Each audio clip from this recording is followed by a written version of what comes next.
پھر جب ہم مسجد میں پہنچیں گے، جب ہم اپنے آپ کو اللہ کے حوالے کر دیں گے، جب ہم ذکر اللہ میں مشغول ہو جائیں گے، پھر اس کے بعد کیا ہوگا؟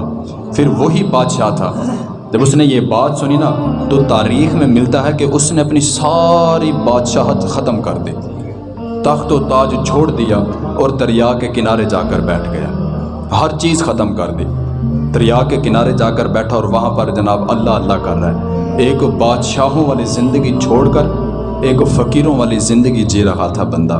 ایک بات دل پہ لگی تھی، ٹھیک ہے نا، ایک بات، اور وہ فقیروں والی زندگی جی رہا تھا۔ ایک دن وہی بادشاہ سلامت حضرت سلطان ابراہیم بن ادہم رحمۃ اللہ تعالیٰ علیہ، آپ دریا کے کنارے نا، وہ پہلے جو فقیر ہوتے تھے نا ان کے پاس ہوتی تھی گدڑی، وہ موٹا سا لباس ہوتا تھا، اس کو وہ نا پیبند لگا رہے تھے، سی رہے تھے، سلائی کر رہے تھے۔ تو آپ کے ماموں جان وہاں سے گزرے، کہنے لگے کہ ایس ابراہیم، یہ کیا حالت بنا رکھی ہے تو نے؟ آج بھی تاج و تخت تیرا انتظار کر رہا ہے، چل وہاں پر بادشاہت کر۔ تو دنیا کی بادشاہت چھوڑ کر کن چکروں میں پڑ گیا ہے؟ ایک وقت تھا کہ 2.5 من پھول تیرے نیچے بچھائے جاتے تھے، اور آج تو دریا کے کنارے بیٹھا ہوا اور حالت یہ ہے کہ اپنے کپڑے بھی خود سی رہا ہے۔ تو چل میرے ساتھ، ماموں تھے نا، بھانجا تھا، پھر دیکھا نہیں نہ جا رہا تھا کہ چل میرے ساتھ واپس وہی پرانی زندگی جی۔ وہ کہنے لگے نا ماموں جان، زندگی وہ نہیں اچھی تھی، زندگی یہ اچھی ہے۔ تو آپ کے ماموں جان کہنے لگے وہ کیسے؟ تو وہ تاریخ میں لکھا ہوا ملتا ہے کہ جس سوئی کے ساتھ وہ گدڑی سلائی کر رہے تھے، انہوں نے وہی سوئی جو ہے نا وہ دریا میں پھینک دی۔ پھر بعد میں حکم دیا کہ اے دریا کی مچھلیوں، میں تمہیں اللہ کے حکم سے یہ حکم دیتا ہوں کہ میری سوئی جو میں نے یہاں پر پھینکی ہے دریا میں، میری سوئی واپس لے کر آؤ، ٹھیک ہے نا، میری سوئی مجھے ڈھونڈ کر دو، مجھے واپس لا کر دو۔ تو یہ تاریخ میں لکھا ہوا ملتا ہے، یہ الفاظ ہیں کہ جتنا بھی سمندر میں مچھلیاں تھیں، انہوں نے اپنی چونچ میں نا سونے کی سوئیاں لے کر اپنا منہ اوپر کیا کہ یہ لیں جناب، یہ آپ کی سوئی۔ تو وہ جو بادشاہ تھا وہ کہنے لگا نا، یہ تو میں چھوڑ کے آیا ہوں یہاں پر، پھر وہی چیز میرے سامنے آ رہی ہے نا، بلکہ جو میری سوئی تھی وہی مجھے لا کر دو۔ پھر ایک چھوٹی سی مچھلی تھی، وہ اپنی چونچ میں جو ہے نا وہ سوئی کا جو ہے نا وہ لے کر آئی اور اس بادشاہ کو دیا کر، وہ جو فقیر بنا بیٹھا تھا۔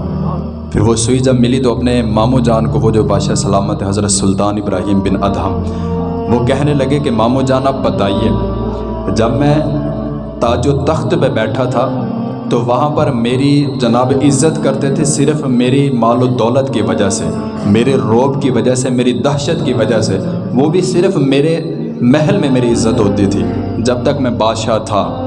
پتہ نہیں پیچھے کیا کرتے ہوں گے، جب میں دنیا دار تھا تو دنیا والے صرف میرا مال و دولت دیکھ کر میری عزت کرتے تھے، جب میں نے دنیا کو پیچھے چھوڑا اور میں نے اپنی لو اللہ کے ساتھ لگائی، جب میں ذکر اللہ میں مشغول ہو گیا، بندے تو کیا آج میرے جانوروں پر بھی حکم چل رہے گا۔ تو پھر آپ دیکھیں نا، زندگی وہ اچھی تھی کہ یہ اچھی تھی؟ آج دیکھیں نا، آج ہم دنیا کے پیچھے بھاگ رہے گئے، کتنا ذلیل و رسوا ہو رہے گئے۔ دنیا کے پیچھے نہ بھاگ تم، تو دنیا والے کے پیچھے بھاگ ہے۔ خدا کے بندے تو ہیں ہزاروں، بنوں میں پھرتے ہیں مارے مارے، میں اس کا بندہ بنوں گا جس کو خدا کے بندوں سے پیار ہوگا۔